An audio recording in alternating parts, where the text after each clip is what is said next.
Good afternoon class and जय हिंद सभी को। Good afternoon, good afternoon. कैसे हैं भाई सभी लोग?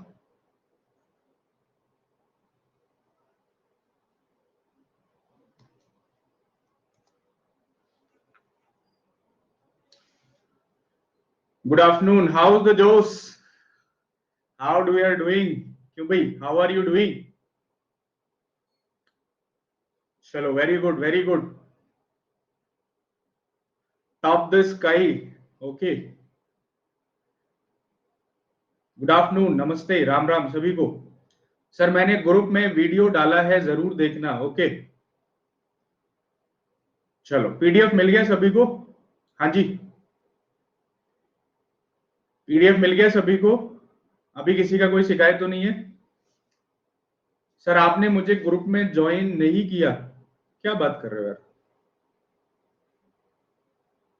मे भी ठीक है, रह गया होगा। एक बार आप मुझे फिर से, ठीक है, और मैसेज कर देना। ओके, चलो। सर, श्रेय आजकल बहुत मजा मार रहा है।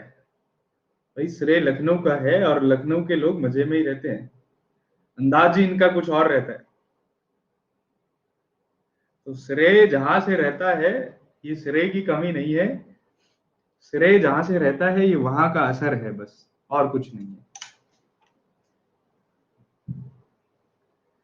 चलिए, और बताइए। चलो, सभी ठीक ठाक हो भाई? बच्चे कम आए, क्या बात है? कम आए हैं बच्चे, क्या बात है? एक तो यार आजकल ना क्लासेस बहुत डिस्टर्ब हो रही हैं, मुझे लग रहा है ना? रेगुलरिटी नहीं आ पा रही है, ठीक है, और वो मेरी वजह से ही हो रहा है, मुझे लग रहा है। चलो, कोई बात नहीं, एक बार इन्फॉर्म कर दो सबको, है ना? जल्दी से आ जाएंगे, फिर शुरू करते हैं। Mole concept and numerical. And कल फिर इस पे एक लास्ट क्लास होगी, डाउट क्लियरिंग सेशन, ठीक है। और उसके बाद आपका फिर हम आगे की तरफ चलेंगे केमिस्ट्री में। ऑलरेडी मैंने आपको बता चुका है। सारी पीडीएफ मैं ग्रुप में डाल चुका हूं, ठीक है। एंड आज मैंने 9th क्लास की पीडीएफ भी डाल दी है, ठीक है। 9th क्लास के सारे चैप्टर मैंने डाल दिए हैं। बहुत जल्दी 10th क्लास के सारे पीडीएफ भी मैं आपको डाल दूंगा, ठीक है। बहुत ज्यादा पैसा खर्च करने का जरूरत नहीं है। बुक्स खरीदोगे, ये खरीदोगे, ठीक है, जो चीज अवेलेबल है वो लो, ठीक है। और ओके, तो 9th क्लास का मैंने डाल दिया, 10th का भी मैं डाल दूंगा सारे पीडीएफ। और 9th क्लास के 4 चैप्टर को with in 4 to 5 days complete करो, ठीक है। विद इन 4 to 5 डेज, एक दिन में एक चैप्टर खत्म करोगे, आराम से हो जाएगा। और ऐसे नहीं, रीडिंग नहीं करनी है, उसको पढ़ पढ़ के समझ समझ के करना है। क्योंकि क्वेश्चन पेपर को देखने के बाद ऐसा लगता है कि क्वेश्चन डायरेक्टली आपके एनसीईआरटी से ही पूछे जाते हैं। यदि आप एनसीईआरटी पढ़ लोगे तो आपको बहुत ज्यादा हेल्प उससे मिलेगी, बहुत ज्यादा कॉन्फिडेंस आपको मिलेगा। आज 2:10 पे, ठीक है, आपका मॉक टेस्ट का क्लास है। Please join all of you, ठीक है। एंड वहां पे मैं आपको दिखाऊंगा कि कैसे लाइन नंबर, एनसीईआरटी पेज पूरा वहीं से पूछा गया है, और वही सेम ऑप्शंस वहां पे दिए हुए हैं जो उस बुक में भी दिया हुआ है, ठीक है। चलो, ठीक है भैया, आगे एक बार अटेंडेंस लगा दो, फिर शुरू करते हैं।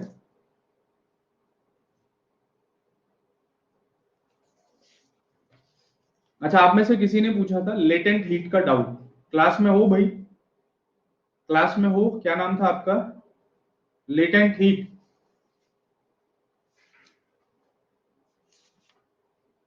नहीं है? चलो, फिर एंड ऑफ द क्लास बताएंगे।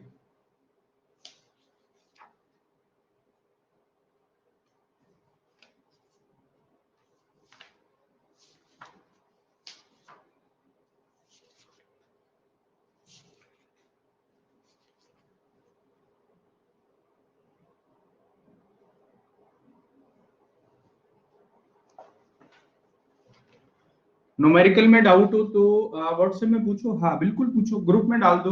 वहां खिलाड़ी बैठे हैं, ठीक है, सॉल्यूशन मिल जाएगा। नहीं मिलेगा तो मैं देखूंगा, फिर मैं आपको बताऊंगा।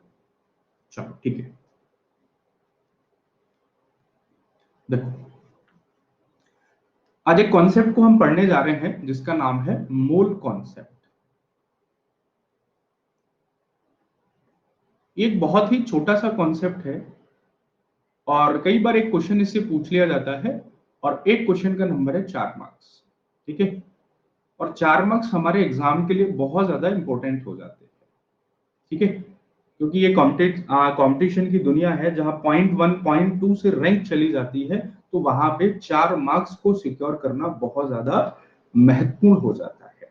ठीक है, क्योंकि फाइट यार एक एक नंबर के लिए चल रही है, तो ऐसे ही छोटे छोटे कॉन्सेप्ट्स को क्या है हमें अपने साइंस में कवर करते रहना है।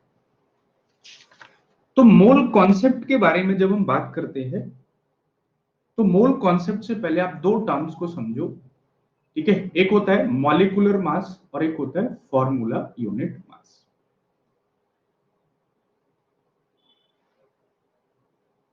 पीडीएफ इसका मिल जाएगा, अभी तो मैं ऐसे ही समझा के बताऊंगा।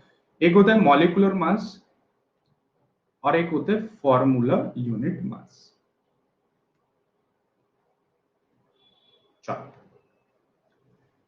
दोनों क्या होते हैं? दोनों एक जैसे ही होते हैं, बट क्या इन दोनों के बीच में डिफरेंट क्या है? दोनों को निकालने का तरीका सेम ही होता है, लेकिन इन दोनों के बीच में डिफरेंस क्या है उसके बारे में हम बात करेंगे। मॉलिक्यूलर मास का मतलब क्या होता है? कोई भी मॉलिक्यूल है, और मॉलिक्यूल किससे मिलके बना है? मॉलिक्यूल किससे मिलके बना है? एटम से मिलके बना है। तो जितने भी सारे उसमें एटम है, एक है, दो है, चार है, 10 है, इन सारे एटम के मास को हम ऐड कर दें तो वो क्या बन जाता है? मॉलिक्यूलर मास बन जाता है। जैसे फॉर एग्जांपल मैं बात करूं H2O के बारे में, तो इसका मॉलिक्यूलर मास कितना हो जाएगा? 18 हो जाएगा। कार्बन डाइऑक्साइड के बारे में मैं बात करूं तो कार्बन का 12 और ऑक्सीजन 16 दूनी 32, और 32 और 12 कितना हो जाएगा? 44 यूनिट हो जाएगा, जिसको आप बोलते हो एटॉमिक मास यूनिट। लेकिन फॉर्मूला यूनिट मास क्या होता है? ये भी हम ऐसे ही निकालते हैं। भाई फॉर्मूला यूनिट मास कैसे निकालते हैं? ये भी हम ऐसे ही निकालते हैं, लेकिन वर्डों का फर्क हो जाता है कि ये क्या होता है? फॉर्मूला होता है, और फॉर्मूला क्या होता है कि जहां पे आयंस का फॉर्मेशन होता है, जिसके जो कॉन्स्टिट्यूएंट पार्टिकल्स होते हैं वो क्या होते हैं? आयंस होते हैं। ठीक है, तो NaCl दोनों को निकालने का तरीका सेम ही होता है। सोडियम का निकालोगे आप 23, और क्लोरीन का आप निकालोगे 35.5। तो जोड़ दो, 5 और 3 8, 3 और 2 5, 58.5 यूनिट ये हो जाएगा। हाँ, यूनिट क्या होता है? AMU पहले बोला जाता था, उसको हम किससे डिनोट करते हैं? U से डिनोट करते हैं, एटॉमिक मास यूनिट। ठीक है, वो किसको बताता है? मास को ही बताता है। वो किसको बताता है? मास को ही बताता है। ठीक है, तो कई बार ऐसे क्वेश्चंस आपके एग्जामिनेशन में पूछ ले जाते हैं, calculate the molecular mass, calculate the formula unit mass. तो सिंपली आपको कुछ भी नहीं करना है, जो भी आपको दे रखा है वो आपको क्या है? वहां पे कैलकुलेट कर देना है। एक्चुअल में क्या था कि एटॉमिक मास यूनिट कैसे आएगा? तो एटॉमिक मास यूनिट क्या है? एक रिलेटिव वैल्यू होती है। एटॉमिक मास यूनिट क्या है? एक रिलेटिव वैल्यू होती है। क्या होती है? एक रिलेटिव वैल्यू होती है। जैसे आप पढ़ते हो किलोग्राम, मिलीग्राम, माइक्रोग्राम, तो इन सब में कहीं ना कहीं एक बेस यूनिट आपको मिलेगी, और वो क्या होता है? ग्राम होता है। और ग्राम के डेसिमल सिस्टम पे सारी यूनिट चलती है। जैसे भाई आपका क्या हो गया? किलो हो गया, ठीक है, हेक्टो हो गया, डेका हो गया, फिर ग्राम हो गया, उसके बाद डेसी हो गया, उसके बाद सेंटी हो गया, उसके बाद मिली हो गया। तो भाई बेस यूनिट किसको मानते हैं? हम ग्राम को मानते हैं। ग्राम से जब आप ऊपर की तरफ चलोगे तो 10 का पावर 1 क्या होता चला जाएगा? एक्स्ट्रा होता चला जाएगा। 10 का पावर 1, 10 का पावर 2 और 10 का पावर 3। नीचे की तरफ जाओगे तो 10 का पावर -1, 10 का पावर -2, 10 का पावर -3। तो ये क्या होता है? एक रिलेटिव वैल्यू हम निकालते हैं। भाई 1 किलोग्राम में कितने ग्राम होंगे? ये तो रिलेशन ही तो है। तो एटॉमिक मास यूनिट भी क्या है कि भाई हम मास को कैसे निकालें? तो एक बेस मास साइंटिस्ट को चाहिए था। तो उन्होंने बोला कि भाई कार्बन ही एक ऐसा कंपाउंड है जिसके 3 मिलियंस ऑफ कंपाउंड अभी तक कैलकुलेट किए जाते हैं, और भी बहुत सारे कंपाउंड होंगे, मतलब सबसे ज्यादा कंपाउंड यही बनाता है। तो इसको हमने क्या मान लिया? एक बेस मान लिया। तो हमने बोला कि जो कार्बन 12 होता है और उसका 1/12 पोर्शन जो होता है, मतलब 12 हिस्सों में से जो एक हिस्सा होता है वो किसके बराबर होता है? एक एटॉमिक मास यूनिट के बराबर होता है। उसी को इन्होंने बोला था एटॉमिक मास यूनिट। बाद में फिर आईयूपीएसी आई और आईयूपीएसी ने बताया कि भाई इसी को हम क्या कहते हैं, एटॉमिक मास कहते हैं, और ये नियरली किसके बराबर होता है, नंबर ऑफ प्रोटॉन और नंबर ऑफ न्यूट्रॉन के बराबर होता है, जो आपका क्या है इस बार एनडीए 2020 के एग्जामिनेशन में क्वेश्चन पूछा गया था। ठीक है भाई, क्या हो रहा है, ये क्या देख रहा हूं मैं क्लास में, आप लोग ऐसे आ रहे हो यार एक एक करके, क्या मतलब बनता है। मैं यही चीजें समझाता हूं आपको, यही चीजें समझाता हूं, ठीक है। अब ये मनमर्जी नहीं चलेगी भाई, नहीं चलेगी, एक हैबिट डेवलप करो, डेवलप नहीं करोगे तो नहीं होगा यार। Sorry is not the solution of all problems in the arm forces, ठीक है। कल बीएसएफ कैंट गया था मैं, तो वहां पे जाके और मुझे थोड़ा सा चार्ज होने को मिला, देखा कि फौज फौज है, फौज में तरीके तौर नहीं है तो कुछ भी नहीं है, ठीक है। चलो टाइम से रहा करो, तो फिर आपको थोड़ा सा अच्छा लगेगा, मुझे भी अच्छा लगेगा और आपको भी अच्छा लगेगा, ठीक है भाई। तो एटॉमिक मास यूनिट क्या होता है, यानी कि ये एक बेस यूनिट होता है, एक रिलेटिव वैल्यू होती है जो कार्बन के 1/12 हिस्से के बराबर ये होता है, ठीक है। चलो अब नेक्स्ट हम आते हैं आज की क्लास पे, that is called the mole concept.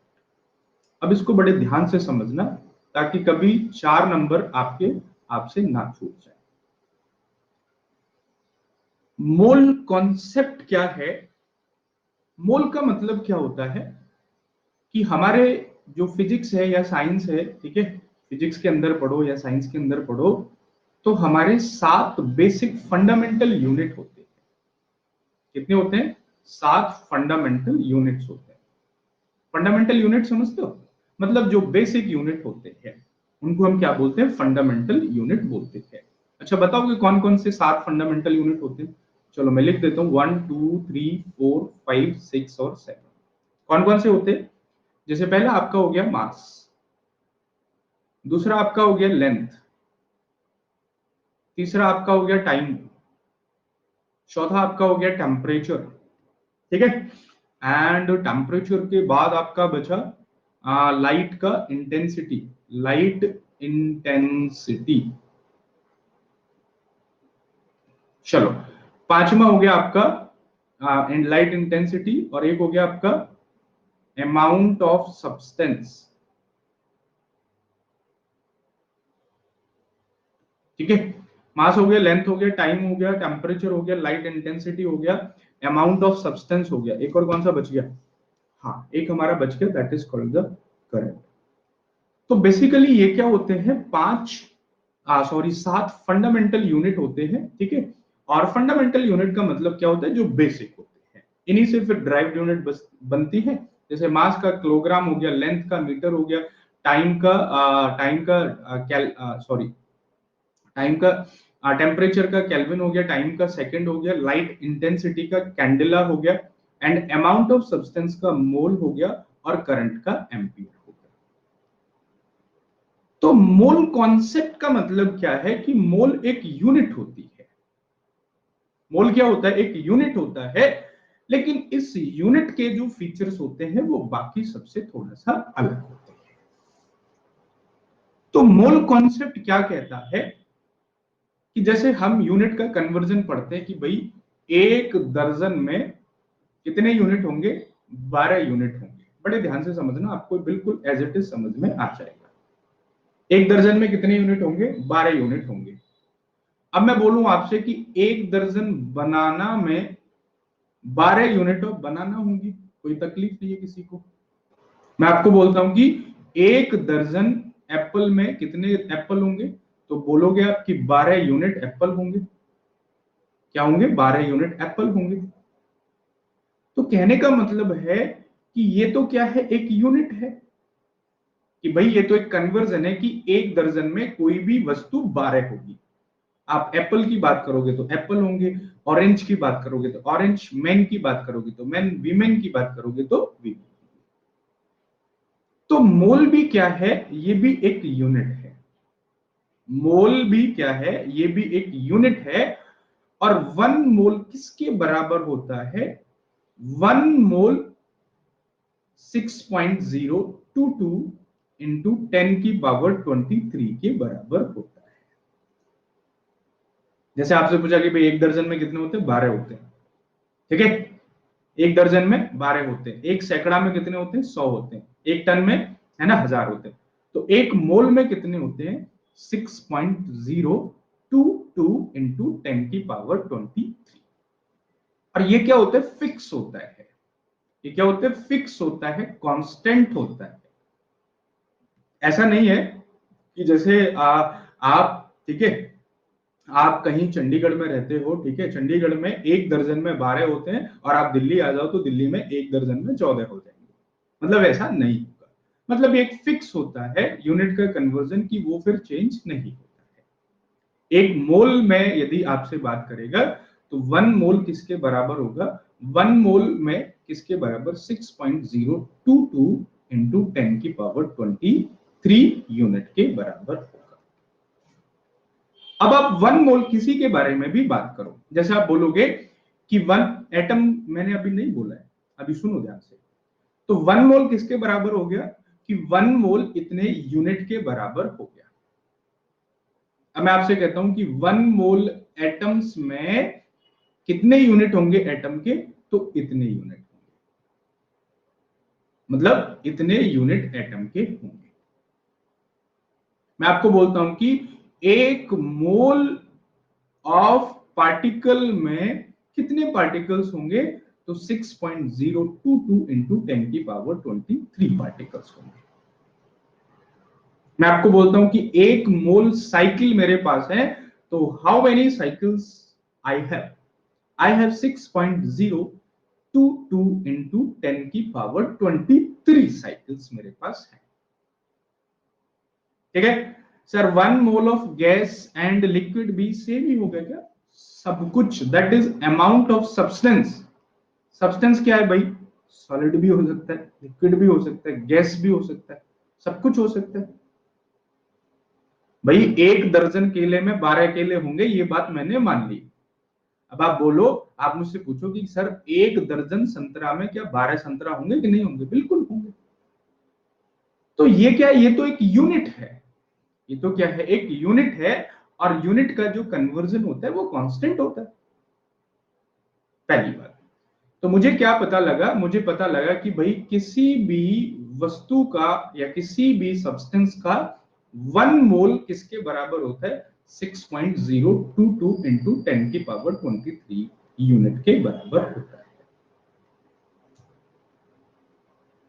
लेकिन 1 मोल के बारे में जब हम बात करते हैं तो 1 मोल किसके बराबर होता है, कोई भी, पहले सुनो यार, आप लोग सुनते नहीं हो, आप आगे की बात करते हो, उसको भी पढ़ेंगे, वो अलग कॉन्सेप्ट है, ये भी पढ़ेंगे। क्यों भाई, देखो, या तो आप सब कुछ जान के रखा करो ताकि आपको डाउट ना हो, या फिर पहले पूरा पढ़ लिया करो, तब फिर हम डाउट पे चलेंगे। आप पहले ही एक स्टेप जंप करोगे तो फिर आपको समझ में नहीं आएगा। जब मैं आपको बोल रहा हूं कि मैं बिल्कुल जीरो बेसिक से बता रहा हूं, बिल्कुल बेसिक से मैं आपको वहां पे ले जाके छोड़ूंगा जिसके बारे में आप बात कर रहे हो, लेकिन वहां तक पहुंचो तो सही, आप एक स्टेप स्किप कर रहे हो, ठीक है। अब 1 मोल किसके बराबर होता है, तो 1 मोल किसके बराबर होता है, किसी भी एलिमेंट के रिलेटिव मास के बराबर होता है, किसी भी एलिमेंट के रिलेटिव मास के बराबर होता है। होगा कि नहीं होगा। और रिलेटिव मास सबका अलग अलग होता है भाई, हाइड्रोजन का मास कुछ और होता है, हीलियम का मास कुछ और होता है, कार्बन का मास कुछ और होता है, हाइड्रोजन का कुछ और होता है, नाइट्रोजन का कुछ और होता है।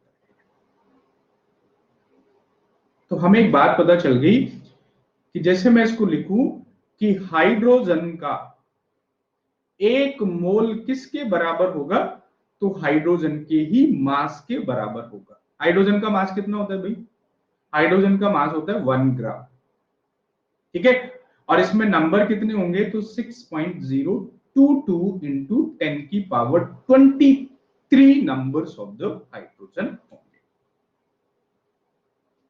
है ना। तो मोल कॉन्सेप्ट के बारे में हम बात करते हैं, तो मोल कॉन्सेप्ट से 2 चीजें हमारे सामने निकल के आती है। मोल कॉन्सेप्ट में एक नंबर होता है कांस्टेंट और एक होता है वेरिएबल। कांस्टेंट जो होगा वो 6.022 इंटू 10 की पावर 23 ही होगा, जिसको किसने दिया था? एवोगाद्रो ने दिया था, और इसी को क्या बोला जाता है? एवोगाद्रो नंबर भी बोला जाता है। लेकिन what is variable? That is called the relative mass. और रिलेटिव मास सबका अलग अलग होता है। रिलेटिव मास क्या होता है? सबका अलग अलग होता है। जैसे मैं बात करूं 12 ग्राम ऑफ कार्बन, तो कार्बन का मास कितना होता है? 12 होता है। तो कार्बन के 12 ग्राम में 1 मोल होगा कार्बन का। ठीक है। आप बात करोगे किसकी? सोडियम की बात करोगे, तो सोडियम का एटॉमिक मास कितना होता है? सोडियम का एटॉमिक मास होता है 23। तो 23 ग्राम ऑफ सोडियम में कितना मोल होगा? 1 मोल होगा सोडियम का। मैग्नीशियम की मैं बात करूंगा तो मैग्नीशियम का मास होता है 24 ग्राम। तो 24 ग्राम मैग्नीशियम में 1 मोल होगा। अंतर समझ में आ रहा है? डिफरेंस समझ में आ रहा है कि 1 मोल किसी भी एलिमेंट के रिलेटिव मास के बराबर होता है। 1 मोल किसके बराबर होता है? किसी भी एलिमेंट के रिलेटिव मास के बराबर होता है।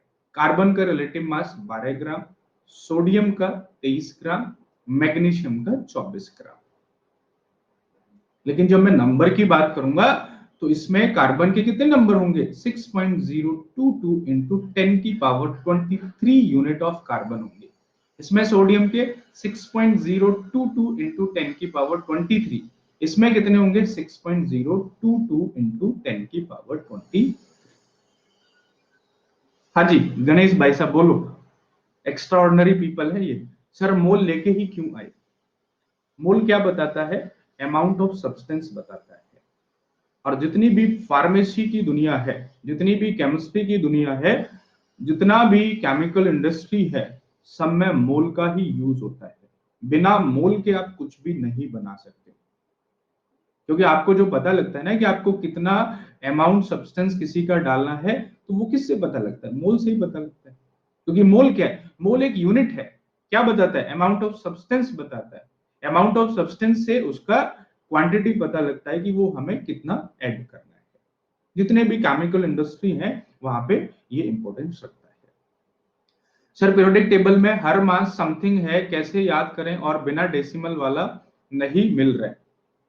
पीरियोडिक टेबल के बहुत ज्यादा आपको याद करने का नहीं है, 20 तक याद कर लो। और हालांकि जो मास होता है वो आपको एग्जामिनेशन में दिया जाता है, वो आपको एग्जामिनेशन में दिया जाता है। तो कॉन्सेप्ट से हमें पता लगा कि भाई किसी भी एलिमेंट का 1 मोल किसके बराबर होगा? उसके रिलेटिव मास के बराबर होगा। और उसमें नंबर कितने होंगे? 6.022 इंटू 10 की पावर 23 नंबर होंगे, और वही किसके बराबर होंगे? रिलेटिव मास इन ग्राम में होंगे। चलो समझ में आया कि नहीं? हाँ जी चलो ठीक है। अच्छा इस मोल वर्ड को दिया किसने था? एग्जामिनेशन में कई बार ऐसे क्वेश्चंस भी पूछ सकता है, ठीक है, क्योंकि इंपॉर्टेंट है। तो ये जो मोल है इसको इंट्रोड्यूस किसने किया था? कौन बताएगा?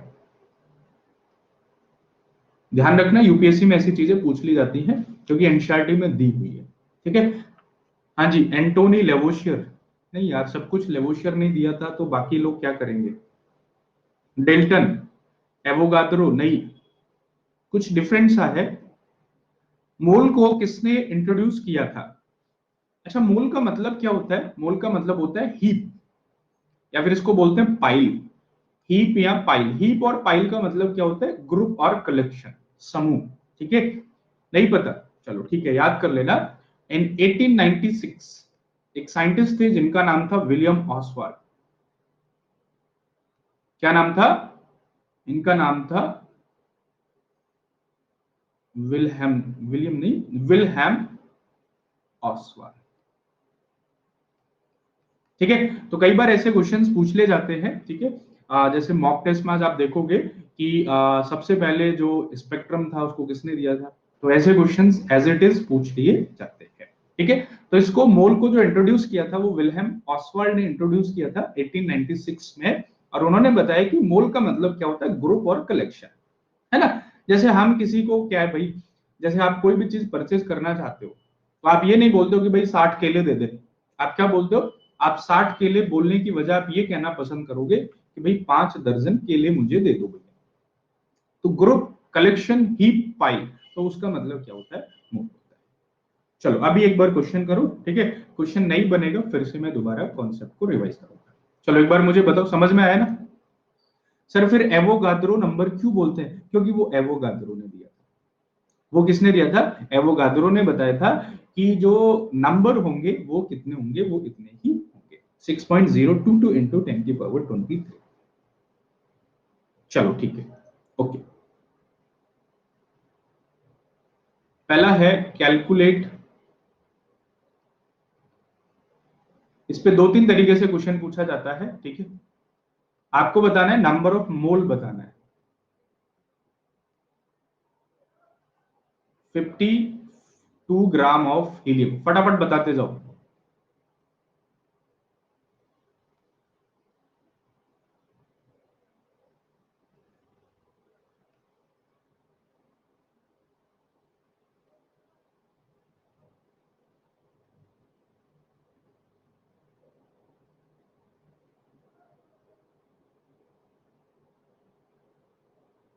दिल चुरा।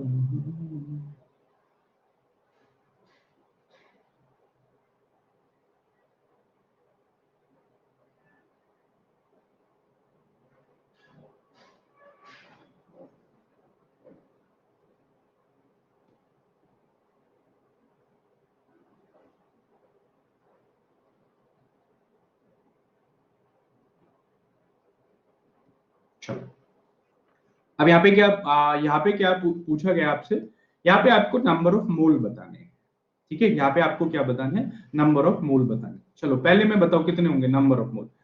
52 gram of the helium, 52 gram of the helium कितने मोल होंगे, पोल करें क्या, ABCD, 13, 26, 52, 104। चलिए जी बताइए।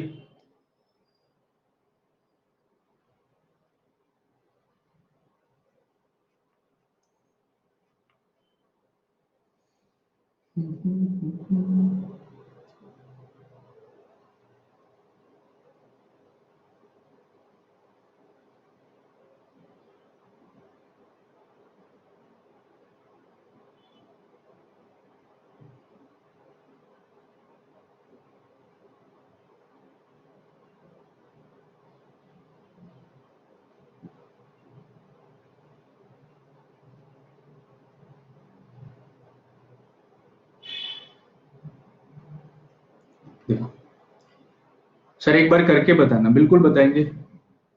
52 ग्राम ऑफ द हीलियम, ठीक है। चलो ये बताओ 36 gram of the carbon, ABCD, 1 2 3 4, ये बताओ क्या होगा।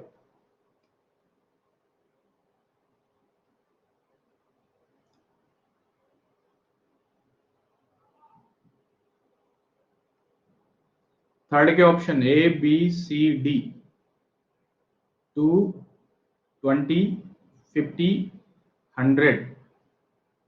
चलो थर्ड का आंसर करो। हाँ समझ में आ जाएगा, अभी कराऊंगा कराऊंगा।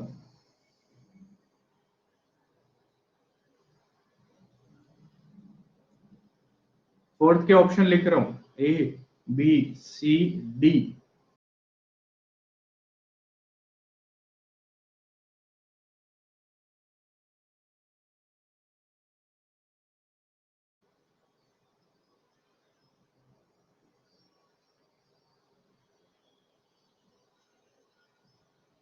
फिफ्थ के ऑप्शन लिख रहा हूं, ABCD, 32 gram of the oxygen.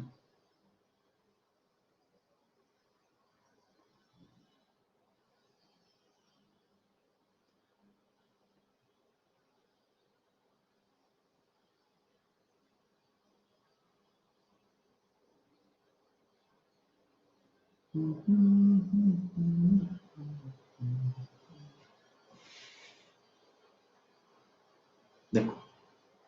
Okay, अब देखो कैसे करेंगे इसको, ठीक है। अब यहां पे आपसे पूछा गया है 52 ग्राम ऑफ द हीलियम। अभी मैंने आपको क्या बताया, हीलियम के बारे में ये बात कर रहे हैं, ठीक है। अब हीलियम का मास कितना होता है, 4 ग्राम मास होता है। और मैंने आपको क्या बताया कि किसी के भी रिलेटिव मास में 4 ग्राम हीलियम में कितना मोल होगा, 1 मोल होगा। आपसे पूछा कितना है, 52 ग्राम में पूछे, ठीक है। तो 13 चौका 52, 13 का मल्टीप्लाई किया तो इसमें भी 13 का मल्टीप्लाई कर दो, तो कितने आ जाएंगे, 13 मोल यहां से निकल के आ जाएंगे, ठीक है। समझ में आए।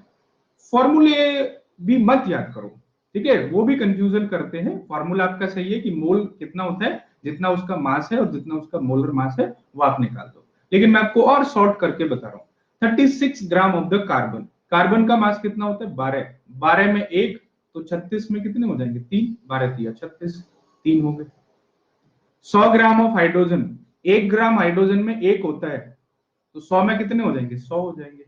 बच्चों के सवाल, ठीक है। फोर्थ है 70 gram of the nitrogen, nitrogen का मास कितना होता है, 14, तो 14 ग्राम में 1, 14 पंजे 70, 5 हो जाएंगे। 32 ग्राम ऑफ O2, अब यहां पे आपने गलती की थी। अब यहां पे देखो O2 है, तो पूरे ऑक्सीजन का मास आप लेंगे, क्योंकि मोलर मास जो निकलते हैं वो पूरे मॉलिक्यूल का निकलता है या फिर एलिमेंट का।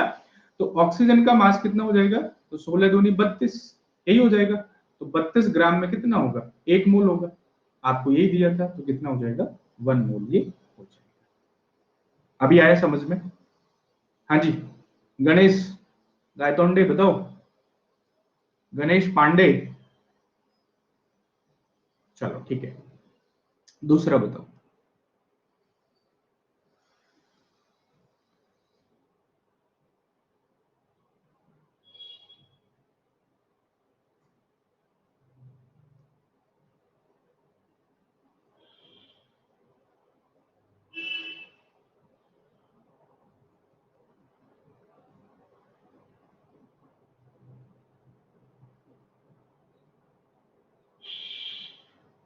चलो इसमें आपको बताना है नंबर ऑफ मोल्स,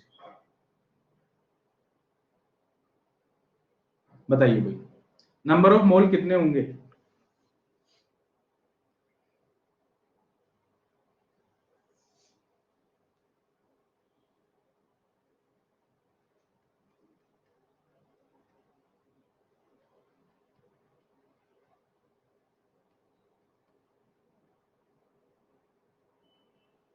चलो ये लिखा हुआ है 48.176, ओके, इंटू 10 का पावर 23 नंबर ऑफ कार्बन है। कार्बन का कितना नंबर है, इतना नंबर है। तो आपको बताना है कि number of mole of carbon इसमें कितने होंगे। कार्बन के मोल बताने, 4 होंगे, 4 गुणा 10 का पावर 23, 4 गुणा 10 का पावर 26 या 4 गुणा 10 का पावर 46।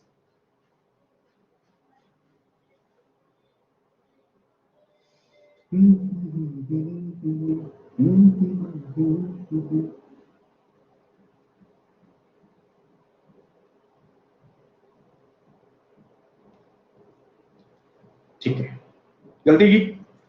अब देखो कैसे गलती की आपने, ठीक है, सिली मिस्टेक किया आपने। कार्बन के बारे में पूछ रहे हैं, तो भाई कार्बन में 1 मोल कार्बन में कितने एटम होते हैं, 6.022 इंटू 10 की पावर 23, ठीक है। तो 6.022 इंटू 10 की पावर 23 में कितने होंगे, 1 होंगे। तो इसको डिवाइड कर दो, 48.1.6 इंटू 10 की पावर 23 अपॉन 6.022 इंटू 10 की पावर 23। ये पावर से पावर कैंसिल, इसको जब आप डिवाइड करोगे तो कितना बार जाएगा, नहीं ये 12, गलत किया क्या कुछ,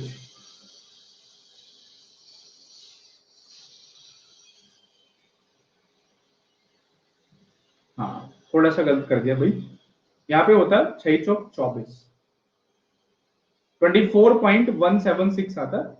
तो अब यहाँ पे 24.176, तो 6 चौक 24, ये कितना हो जाएगा, 4 मोल ये हो जाएगा, ठीक है। Sorry for mistake. तो कहने का मतलब है यहां से क्या है, आप इसको ऐसे कैलकुलेट कर सकते हो। ठीक है, यहां से इसको क्या है कैलकुलेट कर सकते हो। तो हमारे पास जो फॉर्मूला निकल के आया that is number of moles. Number of mole का पहला फॉर्मूला निकल के आया दैट इज गिवन मास। ठीक है, आपको कितना मास दिया हुआ है और आपके पास किसी भी एलिमेंट या फॉर्मूले का मॉलिक्यूलर मास कितना है। अब वो आपसे किसी का भी पूछ ले, आप उसको क्या है इजीली बता सकते हैं। ठीक है, पहला फॉर्मूला ये हो गया। अब सेकंड फॉर्मूला क्या हो जाएगा, that is number of moles. यदि क्या दिया हुआ है, सर थोड़ा स्लो करिए, नोट कर रहे हैं, चलो ठीक है। दूसरा क्या हो जाएगा, number of moles that is equals to given number of particles upon Avogadro numbers। ठीक है, सेकंड फॉर्मूला ये हो जाता है, नोट डाउन कर लो। ठीक है, फिर उसके बाद आगे चलते हैं। इसको बोलते हैं number of moles N, given mass कितना होता है small M, molecular mass capital M. एक फॉर्मूला ये हो गया एंड सेकंड फॉर्मूला एन, इसको बोलते हैं capital N number of particles and Avogadro N zero, ये दूसरा। सर नेट बहुत स्लो चल रहा है, ठीक है भाई। सर ये पार्टिकल्स पावर में होगा क्या हमेशा, हाँ ये पावर में होगा 6.022 इंटू 10⁻23।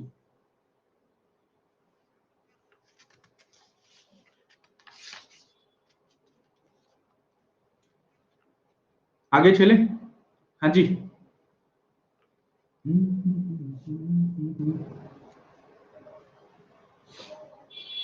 सर इसकी और प्रैक्टिस करनी हो तो कहां से करें, इसकी मैं करा रहा हूं ना अभी क्लास में, मैं करा रहा हूं ना, हर तरीके का सवाल करा दूंगा और उसके बाहर कहीं से भी पूछा नहीं जाएगा। 3 प्रकार से इसमें सवाल पूछा जाता है, ठीक है, 2 टाइप से चल रहे हैं, तीसरा एक और इसमें पूछा जाता है, वो भी मैं लास्ट में करा दूंगा। चलो क्वेश्चन नंबर थर्ड। अब इसमें 3 क्वेश्चन मैं आपको दे रहा हूं, ये करो, कॉन्सेप्ट को यही खत्म करके जाओ, बाद का लफड़ा ही मत रखो। ठीक है, आपको निकालना है मास निकालना है भाई।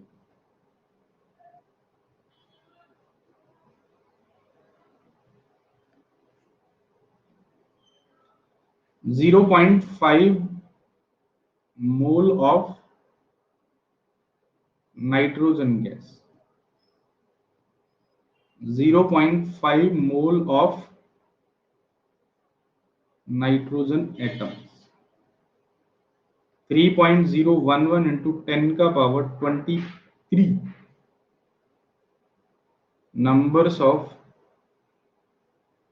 nitrogen atoms, 6.022 into 10⁻23 number of N2।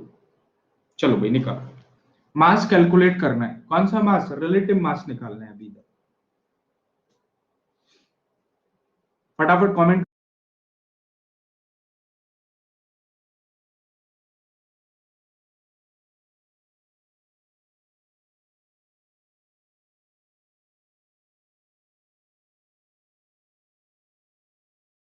करके आंसर भेजो, पोल करना है।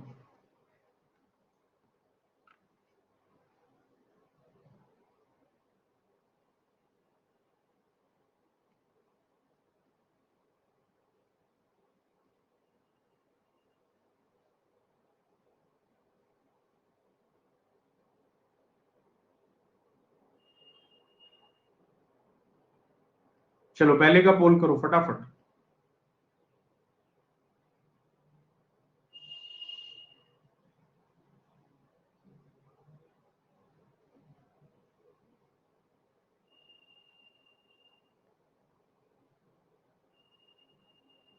दूसरे का पोल करो।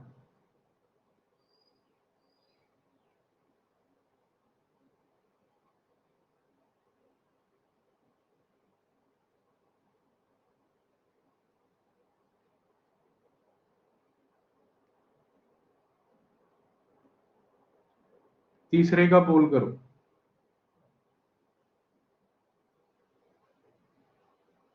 चौथे का पोल करो।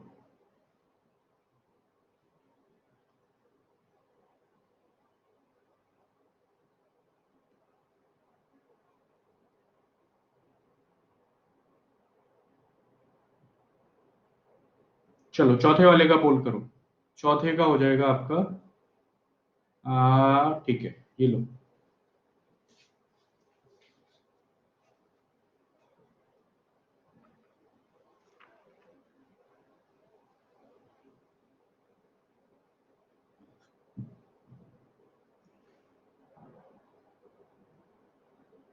ठीक है, कितने सही हुए? हाँ जी, कितने सही हुए? कितने सही हुए जल्दी बताओ। तीन, सारे तीन, एक, बाकी के तीन, वाई नॉट 4/4, तीन। चलो देखो, 0.5 mole of the nitrogen gas. ठीक है, अब देखो नाइट्रोजन गैस के बारे में बात कर रहे हैं। ठीक है, तो नाइट्रोजन 14 दूनी 28, 14 दूनी 28 ग्राम। तो 28 ग्राम में कितना मोल होगा? 1 मोल होगा। इतना ही होगा। आपको मोल कितना दिया हुआ है? 0.5 मोल दिया हुआ है, तो मतलब आधा मोल है, तो इसको भी आधा कर दो, कितना हो जाएगा? 14 ग्राम हो जाएगा। ठीक है, पहले का आंसर क्या हो जाएगा? 14 ग्राम हो जाएगा। ठीक है भाई। सेकंड कह रहा है 0.5 मोल ऑफ नाइट्रोजन एटम, पहला हो गया। दूसरा कह रहा है, अब नाइट्रोजन का कितना हो जाएगा? तो 14 ग्राम। ठीक है, और 14 ग्राम में 1 मोल, तो 0.5 मोल में कितना हो जाएगा? 7 ग्राम हो जाएगा। ठीक है, तो दूसरे का आंसर कितना हो जाएगा आपका? 7 ग्राम हो जाएगा। तीसरा कह रहा है 3.011 इंटू 10 की power 23 number of nitrogen atom. अब देखो इसमें क्या तोप मार रहा है। नाइट्रोजन एटम है हमारे पास, और नाइट्रोजन एटम का एक मोल किसके बराबर होता है? एक मोल बराबर होता है किसके? 14 ग्राम के, या फिर मैं इसको लिख सकता हूं, ये बराबर होता है किसके? 0.22 इंटू 10 का पावर 23 ग्राम। थ्री नंबर्स के। तो अभी नंबर से क्वेश्चन पूछा है कि 3.011 इंटू 3.011 इंटू 10 का पावर 23। मैं इसको डिवाइड कर दूं तो ये कट जाएगा, ये 2 कट जाएगा। ठीक है, यानी कि क्या है ये? क्या पूछ रहा है ये? कितने मोल हो गए? 2 मोल हो गए। नहीं, हाफ मोल हो गया ना ये इसके रेस्पेक्ट में तो हाफ हो गया। दोबारा समझो। नाइट्रोजन एटम, नाइट्रोजन एटम का मास होता है 14 ग्राम। ठीक है, तो 14 ग्राम किसके बराबर होता है? 1 मोल के बराबर। और 1 मोल में कितने नंबर हो जाएंगे? 6.022 इंटू 10 की पावर 23। ठीक है, तो मैं इसको ऐसे लिख सकता हूं कि 6.022 इंटू 10 की पावर 23 नंबर में 1 मोल होता है। सवाल में क्या दिया हुआ है आपको? 3.011। तो 3.011 is the just half of the 6.022। तो इसमें कितने मोल होंगे? आधा मोल होगा। ठीक है, 1 मोल में कितने ग्राम? 14 ग्राम। आधे मोल में 7 ग्राम। इसी में कंफ्यूजन हो जाता है बच्चा, इसी में कंफ्यूज हो जाता है बच्चा, और ये आंसर क्या हो जाएगा? 7 ग्राम हो जाएगा। ठीक है सर, ये एवोगाद्रो नंबर डिनोमिनेशन आएगा ना, कॉन्सेप्ट यूनिट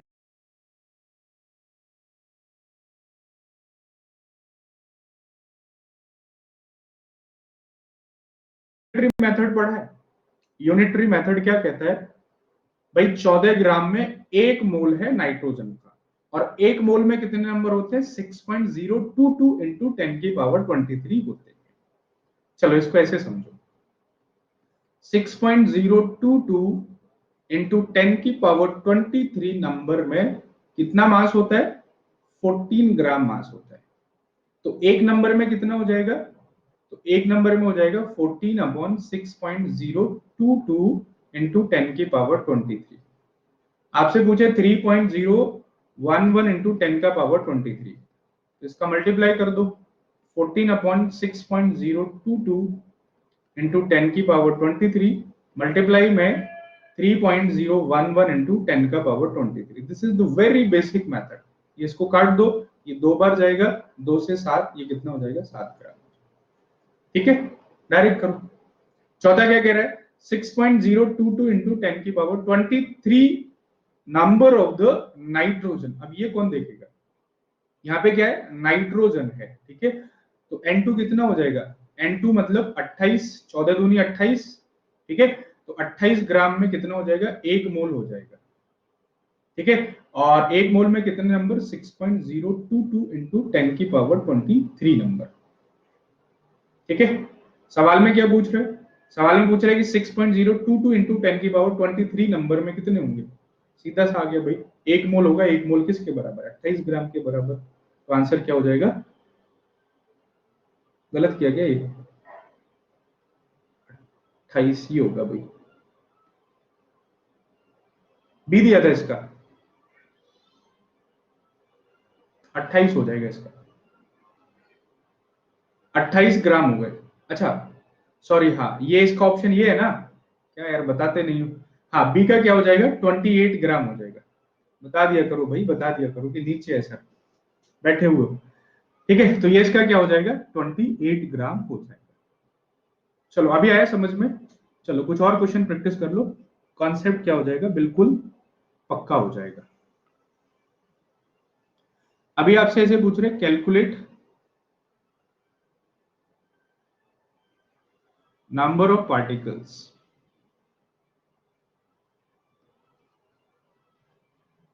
पहला है 46 gram of sodium atom, and second है 8 gram of oxygen, and third question है 0.1 मोल ऑफ कार्बन। ओके चलो आपको अब बताने हैं क्या, नंबर ऑफ पार्टिकल्स बताने हैं। चलो कैलकुलेट कर लो, मैं ऑप्शन देता हूं, A B C and D. पहला हो जाएगा 6.022 इंटू 10 का पावर 23,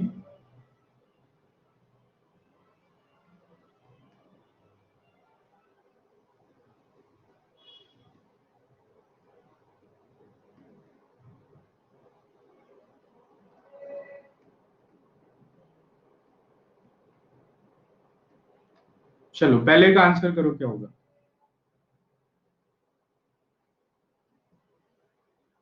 100% आना चाहिए यार, आप तो 100% आना चाहिए, क्यों गलती कर रहे हो।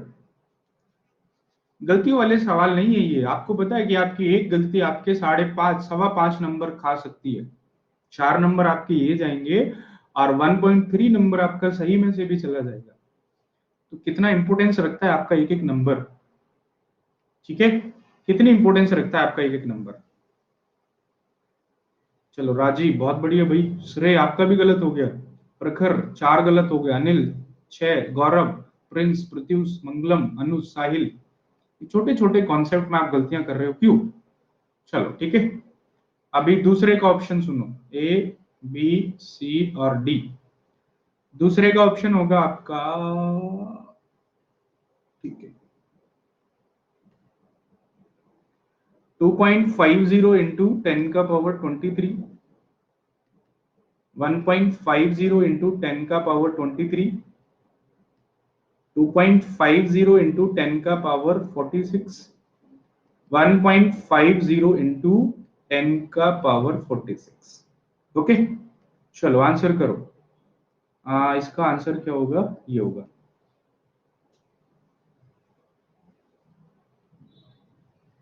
फिर गलती कर रहे हो, फिर गलती कर रहे हो, तुक्का मत मारो भाई। देखो जब पढ़ रहे हो तो किसी चीज को पढ़ो, अच्छे से पढ़ो, तुक्का मत मारो। आप ए बी सी डी आप कर रहे हो, तुक्का मार रहे हो आप यार, तुक्का नहीं भाई, तुक्का नहीं, ठीक है। चलो थर्ड ऑप्शन हो जाएगा, सर एक क्वेश्चन का ऑप्शन आपने गलत दिया था। अच्छा मैंने ही गलत दिया था, मतलब कहना क्या चाहते हो कि आपकी एफिशिएंसी 100% है, ठीक है भाई, मान लिया। 6.022 इंटू 10 की पावर 23, 6.022 इंटू 10 की पावर 24, और इसमें ऑप्शन भी वैसे ही आएंगे 4, कौन से वाले, कौन से वाले, बिस्लरी, बिल्सेरी, बिरसैली, ऐसे ही 4 ऑप्शन आएंगे जिसमें आप कंफ्यूज हो जाओगे, ठीक है। 6.022 इंटू 10 की पावर 25, या फिर 6.022 इंटू 10 की पावर 22। चलो थर्ड वाले का ऑप्शन है 0.1 मोल ऑफ कार्बन आपको बताना है। ठीक है, चलेगा, दौड़ेगा।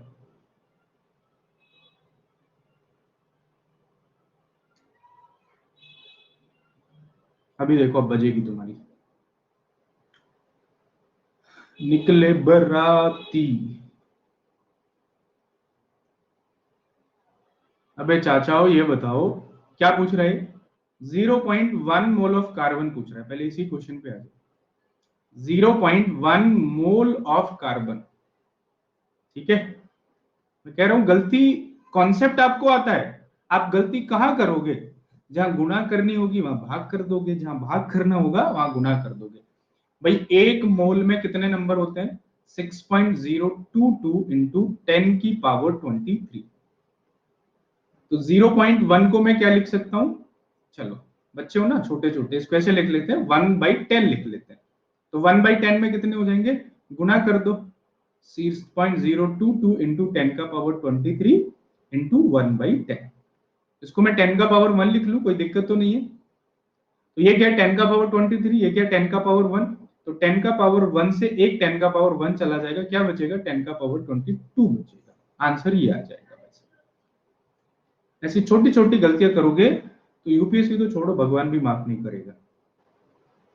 ठीक है, तो प्लीज ऐसी छोटी छोटी गलतियां मत करो, नहीं तो ये गलतियां ही एक दिन बड़ा रूप ले लेंगी, कांड बन जाएंगी फिर ये, है ना, पेपर में कांड बन जाती है गलतियां। कह रहे ये फिर इतने गलत कैसे हो गए? ऐसे ही गलत हो जाते हैं, 1 2 4 10, बाद में पता लगता है कि 40 सही करके आया था लड़का, 50 गलत कराया, मार्किंग निकाली तो नीचे आ गए। चलो सेकंड है 8 gram of the oxygen.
Oxygen कितना हो जाएगा? 16 दूनी 32। ठीक है भाई, और 32 ग्राम में, ठीक है, देखो कैसे करेंगे इसको, 16 दूनी 32, 32 ग्राम में एक मोल हो गया, और एक मोल में 6.022 इंटू 10 की पावर 23 नंबर हो गया। आपसे वो पूछ रहा है कितने ग्राम में, कितने ग्राम में पूछ रहा है? 16 ग्राम में पूछ रहा है भाई साहब। 16 में पूछ रहा है, कितने में पूछ रहा है? 8 ग्राम में पूछ रहा है। चलो 8 ग्राम में पूछ रहा है, तो 8 ग्राम का मतलब क्या हो गया? 8/32, यानी कि 1/4 ग्राम में आपको बताना है। मल्टीप्लाई कर दो, 6.022 इंटू 10 की पावर 23/4। चलो जी गुना कर लो, कैसे करेंगे? ऐसे कर लेते, 6.022 और इधर ऐसे 4 लगा लो। चलो जी 4 एकम 4, कोई दिक्कत किसी को? 2 बचा, यहां से 0 उतार लो, इधर पॉइंट लगा दो, 4 पंजे 20, कोई दिक्कत नहीं। चलो जी 2 उतार लिया, 0 लग जाएगा, फिर इधर से 2 उतार लिया, तो ये कितना हो जाएगा? 4 पंजे 20 हो जाएगा, 2 आगे चलता रहेगा। तो क्या आ गया? 1.50 इंटू 10 का पावर 23। आपका यार 2.50 आ रहा है। छोटी छोटी गलतियां हैं कि नहीं है ये? मतलब 2.50, इसका मतलब तुक्का ही लगा रहे हो आप, या फिर कैलकुलेशन कहीं और चल रही है आपकी। तो ये चीजें आपको देखनी है। ये आप मेरी बात को मजाक मान रहे हो, अभी आपको हंसी आ रही है, लेकिन सोचो कि इसी छोटी छोटी गलतियों की वजह से आप 5 नंबर खोते हो। कोई सुनेगा तो मारेगा, कर इतनी सी गलती में तूने 5 नंबर खो दिए। करते हो कि नहीं करते हो? यही होता है ना, +1 करना था माइनस कर दिया, +10 करना था -10, गुणा करनी थी भाग कर दिया। तो ये जो एरर्स होती है इनको भी तो कम करना है। कॉन्सेप्ट बहुत बड़ा नहीं है, कॉन्सेप्ट छोटा सा है, समझ में आ गया, लेकिन गलती कहां कर रहे हो? गलती आप यहाँ पे करें। ठीक है भाई, तो कुल मिला के ऐसे 2-3 तरीके से इसमें क्वेश्चन पूछे जाते हैं। ठीक है, और यहां से क्या है, आपको 4 मार्क्स मिल जाते हैं। चलो, अब एक और तरीके का क्वेश्चन इसमें पूछा जाता है, उसको भी हम यहाँ पे कर लेते हैं, बाकी कल इस क्लास का एंड हो जाएगा। फिर नेक्स्ट सर इनके लिए ही प्रैक्टिस करनी है इसलिए पूछा था। पहला वाला रह गया गौरव, पहला वाला क्या करे, 40 ग्राम ऑफ सोडियम, सोडियम का मास कितना होता है 23 ग्राम। ठीक है, तो 23 ग्राम में 1 मोल, ठीक है, 40 ग्राम में 2 मोल। ये ऐसे करने क्वेश्चन, ऐसे बैठ जाना, 23 ग्राम में 1 मोल, 40 ग्राम में 2 मोल, 1 मोल में 6.022 और 2 में कितने हो जाएंगे 12 उधर भी 22 मत करना, उधर फिर 4 हो जाएगा। ठीक है, आप में से बहुत सारे ने ये आंसर किया था। ठीक है, 12.022, जब इसमें 2 का मल्टीप्लाई करोगे तो 2 दूनी 4, 4 0 12, ये आंसर हो जाएगा, सी हो जाएगा। ठीक है, चलो एक और यहां से पूछा जाता है, 2 बजे रगड़ा नहीं है, 2 बजे मॉक टेस्ट है, जो बोला था ना 2020 का जो पेपर है साइंस के 50 क्वेश्चंस, उनका मॉक टेस्ट है विद एक्सप्लेनेशन। ठीक है, चलो ओके। अच्छा, एक क्वेश्चन पूछा जाता है कि आपके पास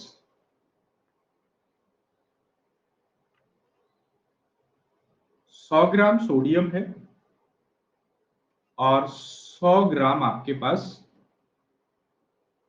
आयरन है।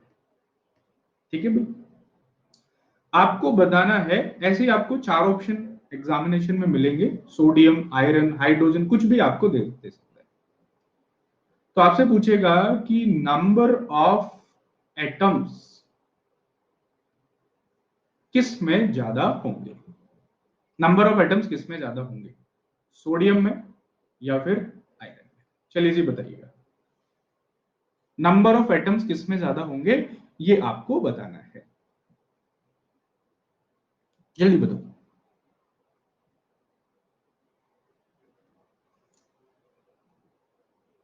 कितनी देर की क्लास है, कौन सी वाली, ये वाली तो अभी खत्म हो जाएगी, लेकिन जो 2 बजे वाली क्लास है, ठीक है, वो 2 घंटे की क्लास होगी आज, वो मेगा सेशन है। वो क्लास जब भी लगेगी वो 2 घंटे की ही लगेगी, और वो स्पेशल में लगेगी। हाँ जी बताइए।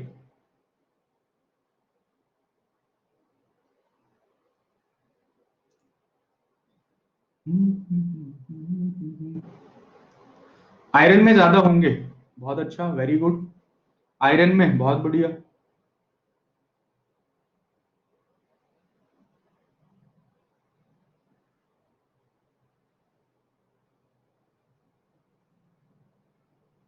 आप वो बात क्यों पूछते हो जो बताने के काबिल नहीं है।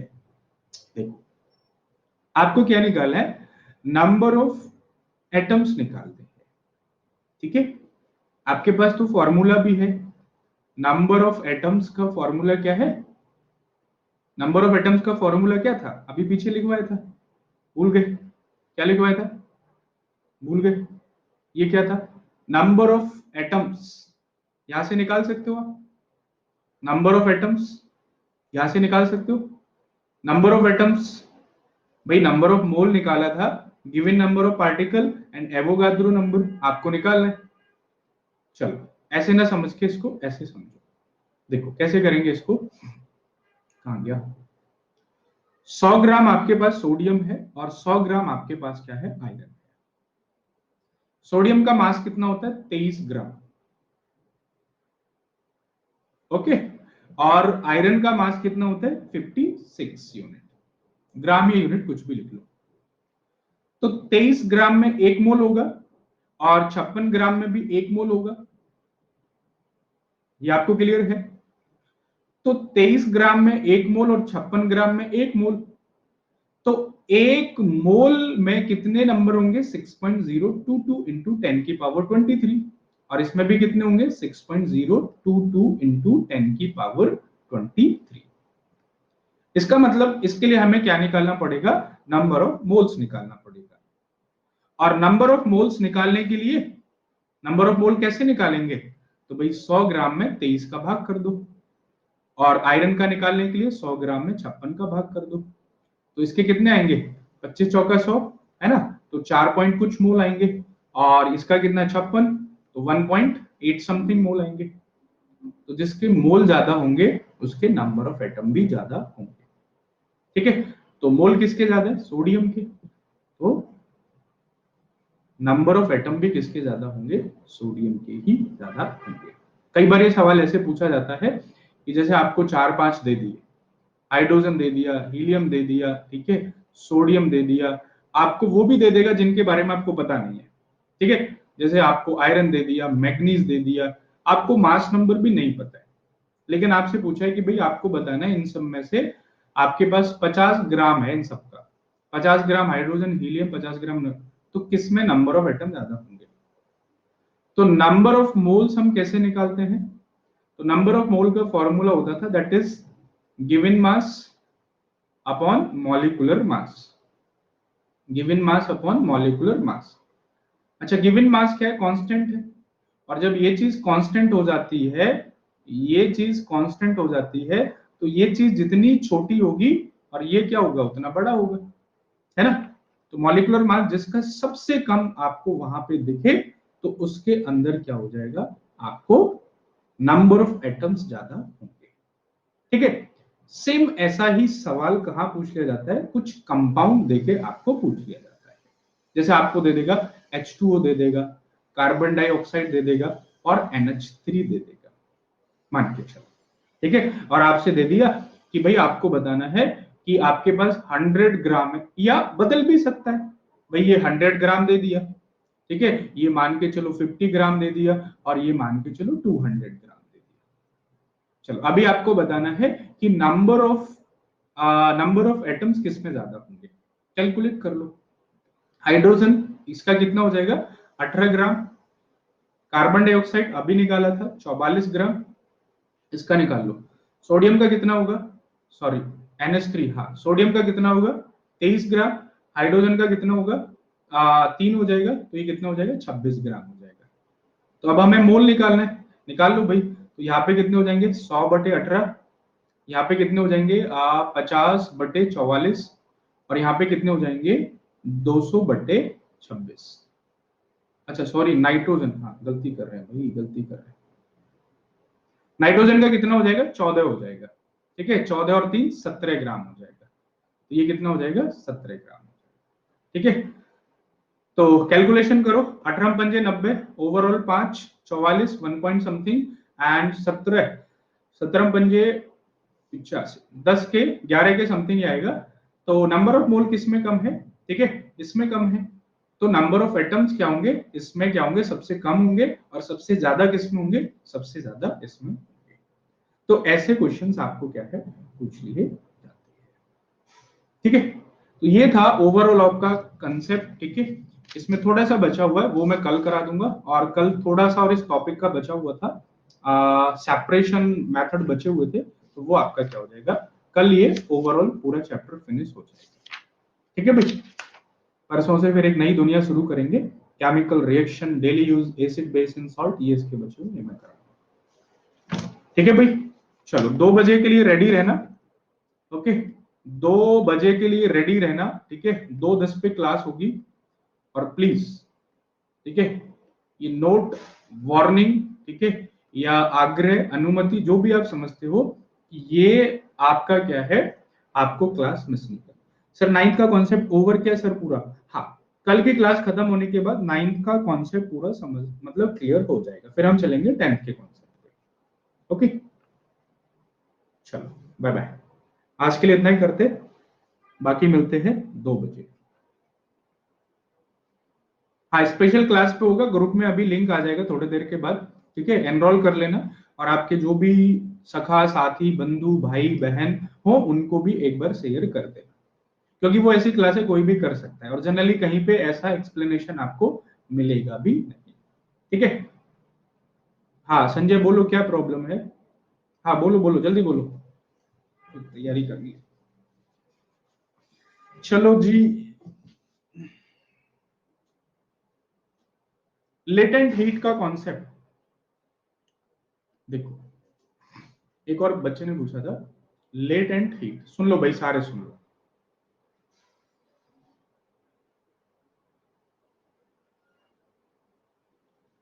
एक्चुअल में होता क्या है, क्लास 11th वाले भी सर सब कुछ होंगे भाई, सब कुछ होंगे, परेशान नहीं होना। लेटेंट हीट का मतलब क्या होता है कि जब कोई भी मैटर का स्टेट सॉलिड से लिक्विड में कन्वर्ट होता है और लिक्विड से गैस में कन्वर्ट होता है, ठीक है।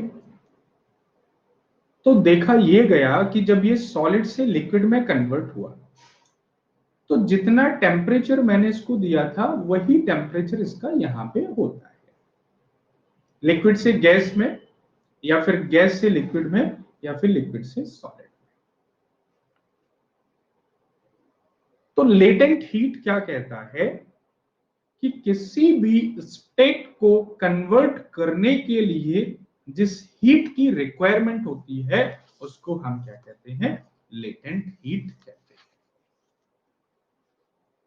तो लेटेंट हीट का मतलब ही हो जाता है छुपी हुई हीट।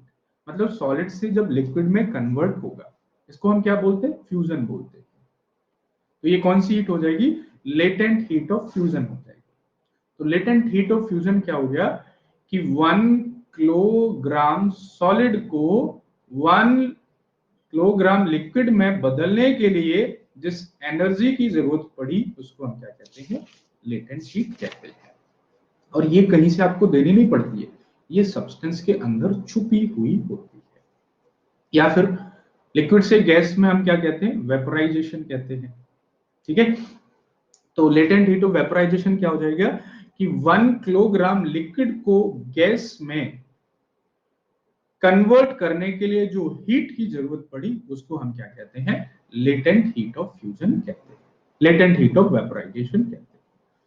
तो लेटेंट हीट का मतलब क्या होता है कि जब कोई भी सब्सटेंस सॉलिड से लिक्विड, लिक्विड से गैस में, तो उसके अंदर जो छुपी हुई हीट होती है जो उसके कन्वर्जन में हेल्पफुल होती है, ठीक है। ये किसी के फॉर्म में भी हो सकती है, एंडो के फॉर्म में भी हो सकती है और एक्सो के फॉर्म में भी हो सकती है। मतलब इसका यहाँ पे एब्जॉर्प्शन भी हो सकता है और यहाँ पे इसका सीक्रेशन भी हो सकता है, ठीक है। चलो बाकी मिलते हैं शाम को, ओके, अंडरस्टूड। चलो बहुत बहुत धन्यवाद, ठीक है भाई, चलें फिर, बाय बाय, टेक केयर।